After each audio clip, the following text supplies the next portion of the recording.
सरकार बेरोजगारी के आंकड़े देती है, क्यों नहीं देती? क्यों नहीं देती है? अमेरिका में हर तीसरे दिन बेरोजगारी के आंकड़े दिए जाते हैं, उसी हिसाब से नीतियां बनती है। बेरोजगारी का आंकड़ा आप देंगे या रोजगार का आंकड़ा? इकोनॉमी बिल्कुल दुरुस्त है, दौड़ रहा है हमारा अर्थव्यवस्था का इंजन। आप ये कहना चाह रहे हैं? आप चाह रहे हैं मैं ये मानूं? मैंने भी थोड़ी इकोनॉमिक्स पढ़ी है, ठीक ठाक जगह से पढ़ी। देखिए आज रुपी जो है स्ट्रांग है। अभी इकोनॉमिक्स आप मुझे समझा रहे हैं, 80 रुपए टू $1 है कीमत, आप कह रहे हैं स्ट्रांग है। देश के इकोनॉमी के बारे में आपका व्यू क्या है, जरा मैं पूछना चाहता हूं। देश की इकोनॉमी के सामने बहुत बड़ी चुनौतियां मुंह बाय खड़ी हैं, उसमें महंगाई है और उससे बड़ी चुनौती है बेरोजगारी। अगर मैं गलत कह रहा हूं तो प्लीज बताइए। अरे भाई एक सेकंड, एक मिनट, अरे गलत तो कह ही रहे हैं आप। चलो भाई, 8 चीते तो आ गए। अब ये बताइए 8 सालों में 16 करोड़ रोजगार क्यों नहीं आए? 8 साल हो गए हैं, 2 करोड़ रोजगार का आपका वादा था। Good question. देखिए संदीप जी, आज देश आगे बढ़ रहा है, देश सक्षम है, देश आत्मनिर्भर हो रहा है, देश में नौकरियां भी है, सब कुछ है। 2 करोड़ रोजगार हर साल देने का वादा था, तो 16 करोड़ रोजगार आपने मुहैया करा दिए क्या? संदीप जी, मैं CMI का डेटा ही बात कर रहा हूं। नहीं, मैं अभी उस पे आते हैं ना। अभी तो लेवल पे क्या है? 2 करोड़ रोजगार हर साल, यानी कि 8 साल में 16 करोड़ रोजगार। तो आपको क्या लग रहा है कि रोजगार नहीं बन रहे यहाँ पर? नहीं। 24 के एंकर संदीप चौधरी और बीजेपी के सबसे जाहिल और घटिया प्रवक्ता जफर इस्लाम के साथ हुई तीखी बहस। महंगाई के मुद्दे पर भाजपा प्रवक्ता मोदी जी को विश्वगुरु बनाने पर तुले पड़े थे। उसकी इस घमंड की वजह से गुस्सा हो गए संदीप चौधरी। बीजेपी की नाम भारतीय जनता पार्टी हटाकर भारतीय झूठा पार्टी रख देना चाहिए, क्योंकि भाजपा प्रवक्ता सारे आम दांत कर झूठ बोलते। भाजपा प्रवक्ता जफर इस्लाम बोल रहे हैं कि मोदी जी के शासन में रुपये डॉलर के मुकाबले स्ट्रांग हुई है। इस अनपढ़ प्रवक्ता को संदीप चौधरी ने लाइव डिबेट पर ही सिखाने लगा इकोनॉमी। फिर भाजपा प्रवक्ता गुस्से में तिल मिलाने उठे। उसके बाद क्या हुआ जानने के लिए देखिए पूरा वीडियो। अगर आप लोग पहली बार मेरे चैनल पर विजिट कर रहे हो तो वीडियो को लाइक करके चैनल को सब्सक्राइब करना मत भूलिएगा। अब आगे वीडियो।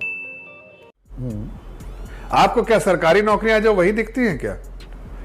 क्या देश में क्या सरकारी नौकरी सिर्फ होती है? देश में आप ऐसे माहौल बनाइएगा, कंजीनियल एनवायरनमेंट, क्या इन्वेस्टमेंट होगा तो जॉब होगा। आप देखिए सबसे ज्यादा एफडीआई जब आएगा तो पैसे आएंगे, तो जाहिर है नौकरियां भी क्रिएट होगी। ग्लोबल इन्वेस्टर इन्वेस्ट कर रहा है तो जाहिर है उसकी वजह से नौकरियां जनरेट होंगी। हम तो चूतिए हैं। तो 2013 में एक चरमराती इकोनॉमी, सबसे मजबूत इकोनॉमी, कमजोर देश, मजबूत देश, एक जनता जो यंग कंट्री है, उसके लिए हम स्टार्टअप्स ऐसे लोन देने का काम कर रहे हैं, स्टार्टअप ऐसे जैसे क्रिएट कर रहे हैं, यूनिकॉर्न बन रहे हैं। आंकड़ा बता सकते हैं कितने लोगों को? आंकड़ा क्यों बता? आप देखिए ना, नहीं ये CMI का डेटा क्या मेथोडोलॉजी है बताइए जरा। अब CMI को छोड़िए थोड़ी देर के लिए, सरकार का आंकड़ा जुलाई की औद्योगिक विकास दर, इंडेक्स ऑफ इंडस्ट्रियल प्रोडक्शन 2.5% से भी नीचे आ गया है। वित्त मंत्री निर्मला सीतारमण कह रही हैं निवेश करिए ना, वो गुहार लगा रही है उद्योगपतियों से। गलत कह रहा हूं तो बताइएगा। ये हुई ना बात। कह रही है हनुमान बनिए। उद्योगपति निवेश करने को तैयार नहीं है। औद्योगिक विकास दर 2.5% से नीचे आ गई। आप कह रहे हैं रोजगार सृजित हो रहे हैं, इसलिए मैं आंकड़े आपसे मांग रहा था। शाबाश बेटा। देखिए प्राइवेट, उन्होंने गुहार किस चीज की लगाई? प्राइवेट इन्वेस्टमेंट के लिए। हमने इस तरह के माहौल बनाए कि प्राइवेट इन्वेस्टमेंट हो सकते हैं। मुद्रा लोन की आप बात करते हैं, 34 करोड़ मुद्रा लोन दे दिए। आप बैंक कर रहे हैं। जानकारी जो मिल रही है 19 लाख करोड़ के मुद्रा लोन जो दिए गए, उसमें शिशु लोन का पुट ज्यादा था, 97%। मैं अभी उसमें जा ही नहीं रहा हूं। जानकारी ये मानते हैं लगभग 65%। मैं तो सिर्फ इतना कर रहा हूं, 65% इनमें से NPA हो चुके हैं। तो इस कितने रोजगार सृजित हुए होंगे अगर वो पैसा ही नहीं वापस दे पा रहा तो? जनता को आप मूर्ख समझना बंद कर दीजिए। संदीप जी, रिटेल लोन महिलाओं को जो दिया जाता है, ज्यादातर महिलाएं हैं, वो कभी जो है ना 99% रिकवरी रहती है उसकी, इसलिए कि लोगों का एक्सपीरियंस देखिए। माइक्रो फाइनेंसिंग में लोग लेते ही महिलाओं को, और महिलाओं के द्वारा देते हैं। आप जो ये लोन दिया गया है, गरीब महिलाओं को दिया गया है, वो कभी भी अपने लोन को पूरा उसकी चुकती करते हैं। कोई सेंस है इस बात की? देश में नए स्टार्टअप्स आ रहे हैं। कहाँ स्टार्टअप्स थे? आप उस तरह के एनवायरनमेंट नहीं था कि स्टार्टअप्स लगाता है 1 2 4। आज कितने स्टार्टअप लग रहे हैं, ये कितने नाम बड़े अच्छे लगते हैं, startup, stand up, youth, skill India, make in India भी चला था 2015 में। कहा गया था मैन्युफैक्चरिंग सेक्टर में अगले 10 साल में हर साल 10 लाख नौकरियां दी जाएंगी। आप आंकड़ा नहीं देंगे पर उसका गलत बता रहा हूं। मेक इन इंडिया का ये विजन डॉक्यूमेंट था, अगले 10 सालों में 1 करोड़ रोजगार होंगे, वो हो गए। अभी जवाब दो। आज आप ग्लोबल इकोनॉमी को देखिए और देश की इकोनॉमी को देखिए, आपका क्या व्यू है? जरा मैं ये देखना चाहता हूं। दुनिया का व्यू तो मालूम है पूरी दुनिया को, आपका जो बायस्ड व्यू है वो या नॉन बायस्ड? मेरा बायस्ड व्यू है देश की इकोनॉमी के बारे में बता दीजिए। बायस्ड व्यू है, इकोनॉमी बायस्ड हो या अनबायस्ड हो, लेकिन दौड़ रहा है हमारा अर्थव्यवस्था का इंजन। आप ये कहना चाह रहे हैं? आप चाह रहे हैं मैं ये मानूं? नहीं, मैं कह रहा हूं थोड़ी इकोनॉमिक्स पढ़ी है, आपका ठीक ठाक जगह से पढ़ी। क्या बात है सर, क्या बात है सर। अरे भाई, तो मैं पूछ रहा हूं कि नहीं, आप पूछ तो रहा हूं कि आपका व्यू क्या है देश की इकोनॉमी के बारे में? आपका व्यू क्या है जरा मैं पूछना चाहता हूं। देश की इकोनॉमी के सामने बहुत बड़ी चुनौतियां मुंह बाए खड़ी हैं, उसमें महंगाई है और उससे बड़ी चुनौती है बेरोजगारी। अगर मैं गलत कह रहा हूं तो प्लीज बताइए। अरे भाई एक सेकंड, एक मिनट। अरे गलत तो कह ही रहे हैं आप। अच्छा, मैं गलत जरा मैं आपको अभी पूछता हूं। मतलब जयंत सिन्हा ने जो कहा था कि महंगाई है ही नहीं और फ्री फंड का खाना मिल रहा है, तो बात ही खत्म कर दे वहां पर। जयंत सिन्हा की बात मान लूं।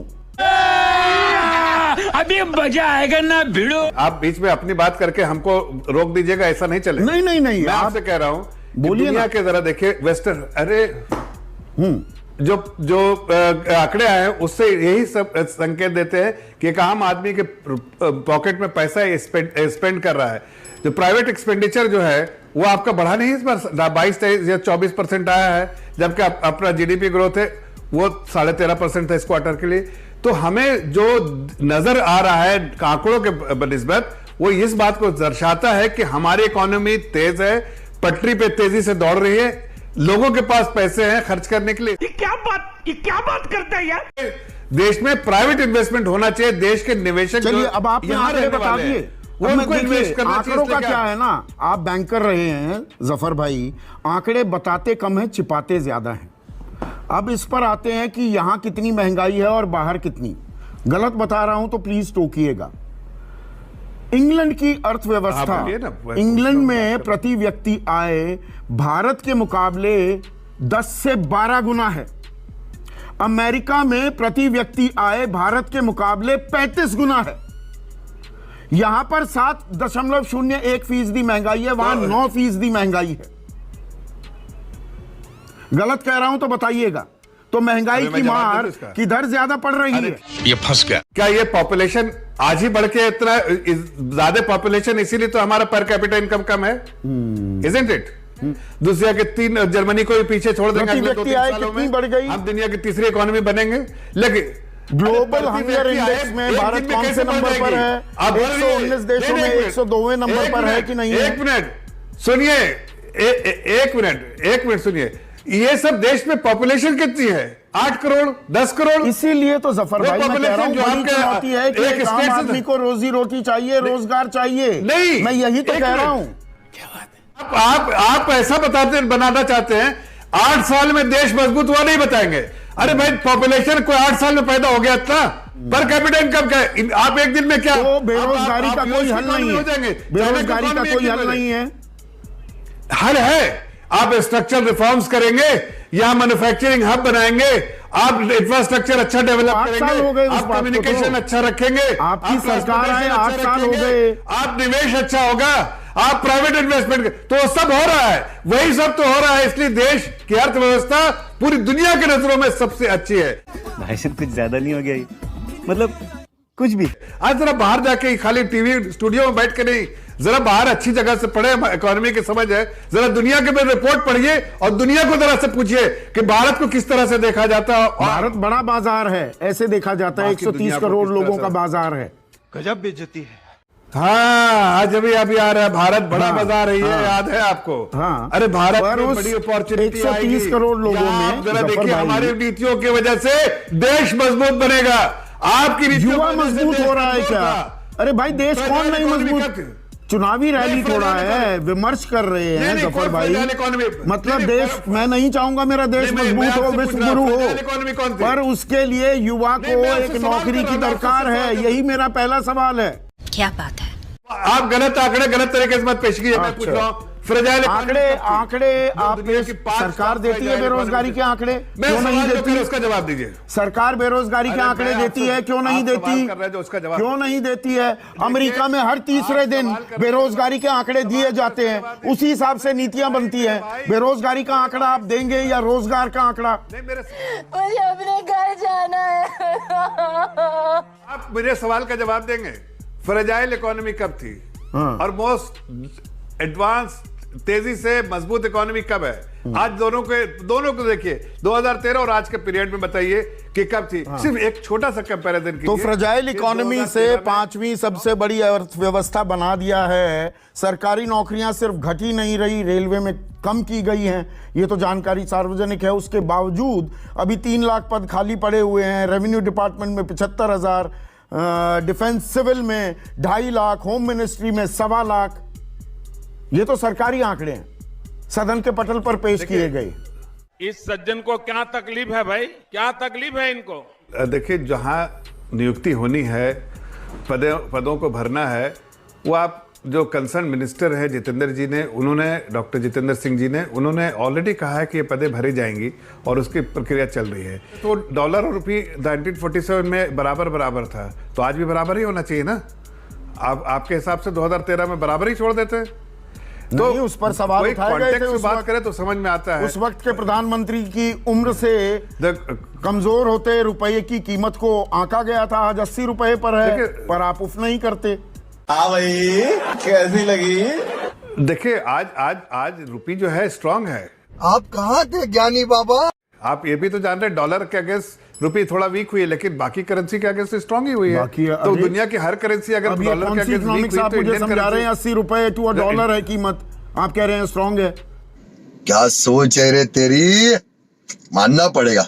डॉलर सभी करेंसीज के अगेंस्ट अप्रिशिएट फिर हुआ है। आप जीडीपी के साइज की बात करने लगेंगे तो वो जो आजादी के समय कहा जाता था India is a rich country but the inhabitants are poor, आज हाल वो। मैं वही कह रहा हूं ना कि देश बड़ा ताकतवर है, 5वीं सबसे ताकतवर। मैं वही कह रहा हूं, पर युवाओं को नौकरी नहीं मिल रही। मैं वही कह रहा हूं कि वो कह रहे हैं कि हमारे समय में ये था, हमारे समय में तुमने 52 लाख पेट्रोल बांट दिया, ये गया उसका एबिटा जो नेगेटिव था, मतलब डे 1 में वो परफॉर्म नहीं कर सकती थी, वो कभी इतना कैश फ्लो जनरेट नहीं होता कि वो सर्विस कर सकती। डेट मतलब डूबना ही डूबना था। ये इन लोगों ने किया, कैसे कैसे हमने रिकवरी। अरे भाई 8 साल हो गए अब इन लोगों 8 साल तो बहुत लंबा समय होता है जफर भाई। हम 2022 में बैठे हैं। आपसे अगर ये मैं पूछूं, तुमसे ना हो पाएगा। सरकार जब रहती है तो सरकार से सवाल करना किसी भी डेमोक्रेसी में ये डेमोक्रेटिक प्रोसेस है। हमें कटघरे में खड़ा कीजिए, हमें कोई दिक्कत नहीं, हम जवाब देंगे, दुनिया समझती है। लेकिन जब आंखों में पट्टी बांध के आप सवाल करेंगे तो मुझे ऐसा लगता है कि आप उस वक्त उनकी आपकी मंशा और इंटेंशन जो है वो समझ में दे, आप अपने आप को एक्सपोज करते हैं। उठा के बाल्टी मारेगा, साला पानी नहीं मांगेगा। लेबर फोर्स पार्टिसिपेशन रेट 47% से घटकर 38% आ गया है कि नहीं आ गया है? या मैं आंखों पर पट्टी बांध कर या क्या पढ़ रहा? बारे में कोई नहीं, हम उसको कह रहे हैं, जब आपके इकोनॉमी तेजी से बढ़ रही है और आप जिस हालत में छोड़ा था उसको आप भूल जाएगा। आप आईसीयू में थे लोग और आईसीयू से निकल के आज आप तेजी से 100 मीटर या नहीं, 1 मिनट के लिए वो आंकड़ा 47% से 38% आ गया है कि नहीं आ गया है? उसकी वजह भी है कि बहुत सारे लोग लोन भी लेके अपना बिजनेस जो खुद बिजनेस भी कर रहे हैं। काफी लोग स्टार्टअप में जा रहे हैं। इसलिए देखिए, जो स्टार्टअप में जो फंड रेजिंग हो रही है, क्यों हो रही है? कितने स्टार्टअप्स हैं देश में? इसलिए हो रही है कि वहां लोग इन्वेस्ट करते हैं। कितने स्टार्टअप्स हैं देश में? आज देखिए नहीं, अब इस साल ही सिर्फ 7,000 नए स्टार्टअप्स आए हैं। 7,000 130 करोड़ के देश में नहीं, 7,000 में स्टार्टअप्स। अरे भाई, पहले 2-3 स्टार्टअप्स होते थे। अच्छा। 7,000 नए स्टार्टअप्स, 7,000 से काम चल जाएगा। उसमें आपने लेबर की भी बात की थी, श्रम मंत्री का भी आपने जिक्र किया था। एनसीआरबी का आंकड़ा है, सरकार का आंकड़ा, नेशनल क्राइम रिकॉर्ड ब्यूरो 2021 का, जो बताता है कि हर 4 व्यक्ति जिन्होंने खुदकुशी की उसमें से एक दिहाड़ी मजदूर था। 42,004 दिहाड़ी मजदूरों ने पिछले साल आत्महत्या की, यानी कि दिहाड़ी नहीं मिल रही। मनरेगा का बजट भी बहुत से राज्यों में, 10 राज्यों में तो खत्म हो चुका है। आगे उनके पास पैसे ही नहीं है देने के लिए मनरेगा के लिए। बात तो सही है। भारत के प्रधानमंत्री ने देश का खजाना खोल दिया। उस साल का बजटरी एलोकेशन देखिए 220-21 में, तो कितना जो है हमने 98,000 करोड़ था, वो घटाकर 72,000 करोड़ कर दिया। नहीं, हमने पूरे चीज को, हर चीज को देखिए 26,000 करोड़ कम किया ना। सेक्टर में सबसे बड़ा बजटरी एलोकेशन। लेकिन देखिए जैसे जैसे हालात बेहतर हो रहे हैं, लोग जो है नौकरियां ले पा रहे हैं। मैं इसीलिए तो कह रहा हूं हालात हर जगह बेहतर हो रहे हैं कि 42,004 दिहाड़ी मजदूरों ने आत्महत्या कर ली। और मनरेगा नहीं, इस तरह से आपका ये मेरे ख्याल से बार बार ये कहना सही नहीं है। तू समझा नहीं, तू समझा नहीं। आखिरी सवाल जफर इस्लाम, कोई राष्ट्रीय विमर्श, ये ना राजनीति फुल विमर्श गुल, विमर्श करने की जरूरत है कि नहीं? नहीं, सरकार चलाने की क्षमता आपके पास है, पर रोजगार दिलाने की क्षमता भी तो दिखानी होगी। ये बड़ी अच्छी बात कही आप कि जिस रफ्तार से और जो स्ट्रक्चरल रिफॉर्म्स किया हमने, जो पॉलिसी रिफॉर्म्स किए, जो हमने अच्छे डिसीजन लिए, ये देश चीन से आगे निकलेगा। मारो मुझे, मारो मारो मुझे, मारो मारो। नहीं, ये मजाक हो रहा है। एक सेकंड यार, मजाक हो रहा है। अब भी ये कह रहा है ये बातें सारी ठीक, दावे वादे इरादे आंकड़े वो सब तो ठीक है, नौकरी की दरकार है।